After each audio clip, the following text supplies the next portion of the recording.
Welcome to the Lexi Roxx Show. Did you know?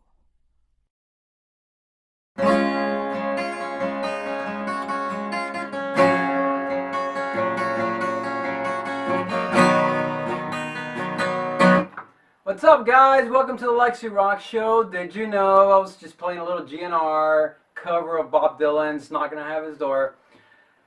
Today's show, we're going to cover two albums. Three, but really two albums. Guns N' Roses, Illusions 1 and 2. And Metallica, the Black album, that was released at the same time, recorded at the same time. We're going to talk about all that juiciness when they went on tour, the recording sessions, the whole 9 yards.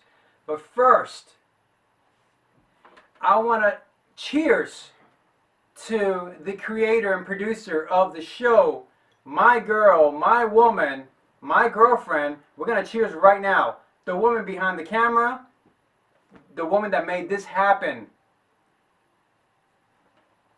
Here we go. Cheers, babe. Here we go.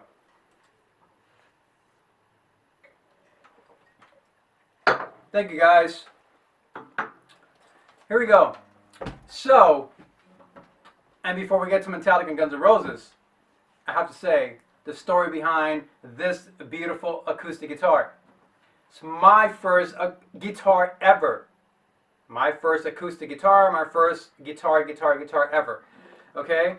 It has a lot of meaning to me because my parents, I love you mom, love you dad, they gave me this guitar when I first started playing guitar. I broke the rules. I love breaking rules. Guitar players, when they start playing guitar, they end up playing guitar with nylon strings. I said screw that, and so I started playing with steel strings. This guitar came with nylon strings. I added steel strings. So I said, what the hell? So I started playing. I remember getting, all kinds of sores on my fingers and, bloody fingers and whatnot. But it made me a professional. And so I'm thankful. And this is a guitar. This is the guitar that made me who I am. This piece of artwork right here. So I want to give a shout out to my parents. Mom and Dad, I love you guys for supporting my music, my craziness, my loudness, playing drums, guitars, the whole 9 yards. I love you guys. This is to you guys, okay? Metallica and Guns N' Roses. Okay, so we're talking about 90, 91, 92. When Guns N' Roses decided to release a double album, Use Your Illusions 1 and 2. So many hits in that record. Don't Cry. Live and Let Die, which was a cover from Paul McCartney and Wings. They made it like it was theirs. Another cover they did, Knocking on Heaven's Door from Bob Dylan. I heard Guns' version, and I'm like, oh my God, I'm sorry, this is my opinion, it's way better than the original. God bless Bob Dylan, he wrote the song, but Guns N' Roses made it like, damn, okay, that's how I felt.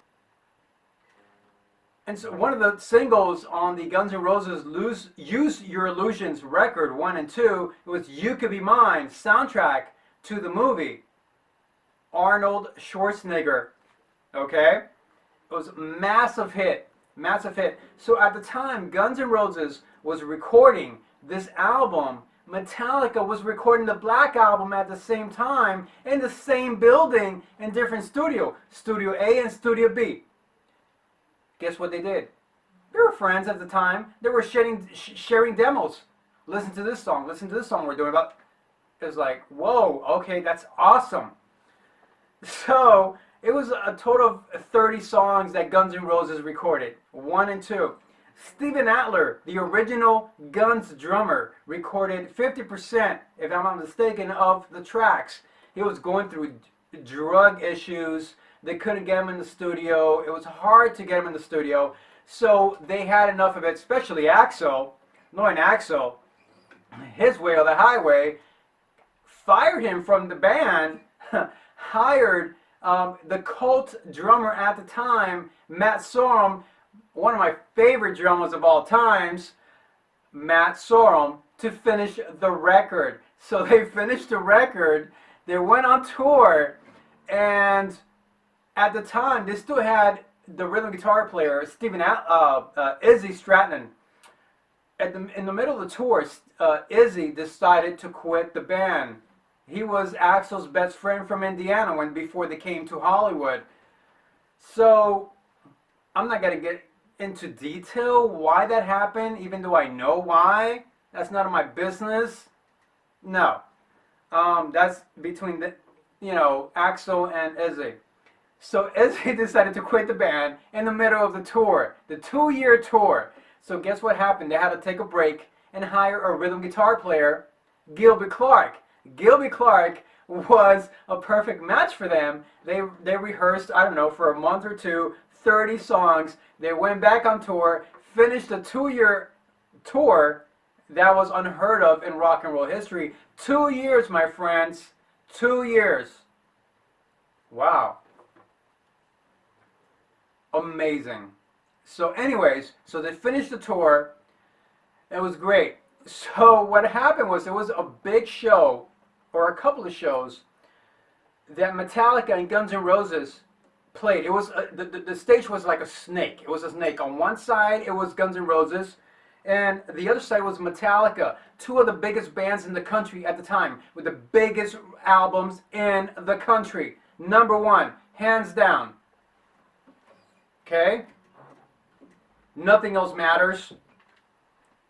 You name it, the list goes on and on and on. Okay? That record showed Metallica's dynamic that they never thought they ever even had as musicians to put out. So the producer at the time, Bob Rock, said, "You guys, no. We're not doing your everyday Metallica record. We're gonna do the Metallica record that everybody's gonna say, oh my God." So guess what? Bob Rock, and I agree, Bob Rock says, "No, you can get mad at me all you want, but guess what?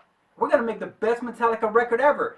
There was drumsticks thrown at the producer, guitars thrown at producer saying F you and F you and F you, and believe me, I know the feeling of that as a musician, but at the end of the day, wow, with Bob Rock, the producer at the time for the Black Record album, it's what you hear. It's dynamics, it's beauty, it's what Metallica never thought they were able to do. Okay, what came from the heart, the melody, the lyrics, the singer, James Hetfield never even thought of recording those vocals had it not been for Bob Rock. Okay, so thank you, Bob Rock, for pushing their buttons, pissing them off, and guess what? That album is one of the best rock and roll albums, metal albums ever, period. Thank you. Bob Rock, you freaking rock. Metallica, you know it, okay? Anyways, so Metallica the Black Album and Guns N' Roses. So when Guns did that show, Metallica opened for that show. What happens? I have to take a little sip of my wine. Hold on. My producer, here we go. Here we go. I love my producer. I don't just love my producer. I'm crazy in love with my producer. Okay? It's my girlfriend, my woman behind the camera, behind the show, behind everything. If it wasn't for her, I wouldn't have the show. Anyway, so Metallica opened up for the show. They were playing a song, and James, all of a sudden, he's playing a song, and pyro, the lights just came down on his arm. He almost burned his arm. They had to rush him to the hospital. So the crew, everybody went backstage to Guns N' Roses and say, "You guys, this is what happened. Please, you guys got to take the stage earlier. Sorry." And Axl is smoking a cigarette. And Metallica is pissed off because, wait a minute, you're telling us your throat hurts and you're smoking a cigarette? Look what just happened to our singer. You can't take the stage and save the night? Axl, I freaking love you, man, but damn, you know, you could have taken the stage. There was a riot because you wouldn't take the stage, and the band wouldn't take the stage because of you. and there were chairs ripped out of the stadium, and equipment taken and thrown, and you guys couldn't go on stage. So what happened was the Guns N' Roses management had to take Guns N' Roses in a piece of crap van, so nobody would find out that Guns N' Roses were in that van, so nobody would hack them or follow them and kill them or whatever, or punch them or whatever, in the middle of nowhere. And here is the biggest band in the whole world at the moment, Guns N' Roses, in a little van, going somewhere, getting the hell out of the stadium because they caused a riot, because they couldn't save the night, because James Hetfield's arm almost burned, and they asked for them to save the night. And, you know, Axl, I love you, man. I love Guns N' Roses. You're my favorite band in the whole wide world. But, shit. All right. But anyways, life goes on, right? Anyways, two of the bands, excuse me, two of the best rock and roll bands, I'm going to edit this, two of the best rock and roll metal bands at the moment, and at the time, as far as I'm concerned, Metallica and Guns N' Roses, Guns N' Roses and Metallica, Use Your Illusions 1 and 2, Live and Let Die, Knocking on Heaven's Door, Don't Cry. You know when you see that video, Don't Cry, when Axl's crossing that mirror? That was supposed to be Izzy Stratton, the rhythm guitar player, but he quit. And when you see that milk carton in the video that says missing, yeah, because Izzy was missing. He gave no notice to the band that he was quitting. He just left the freaking band. Izzy, come on, man, really, bro? Listen. There's no rhythm guitar player in Guns N' Roses that's gonna take your place, ever. We love you, man. Join Guns again. And something I'm going to say, okay? Something I'm going to say is my opinion. My opinion.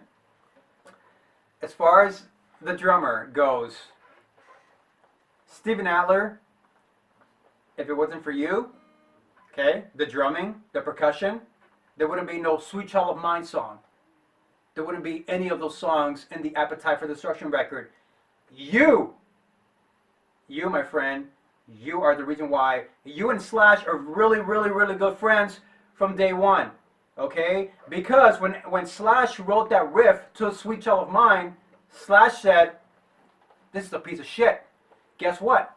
You said, no, let's go with it. Guess what? Oh my God, #1 hit in the country, right? Thanks to you, Steven. You rock, man. I love you. The whole world loves you. And even though you got replaced with Matt Sorum, I love you to pieces. You're amazing. You took the band to this level. I love you to pieces. Steven Adler, you're the first Guns drummer, and we love you. The whole rock and roll band loves you from the heart, man. From the heart.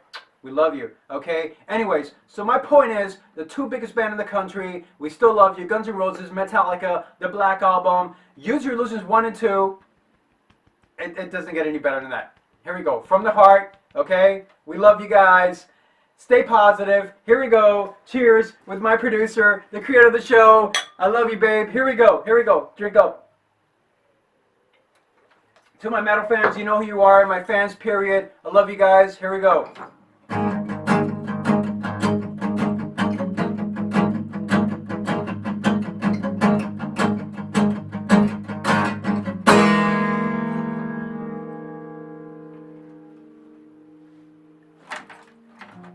See you next time.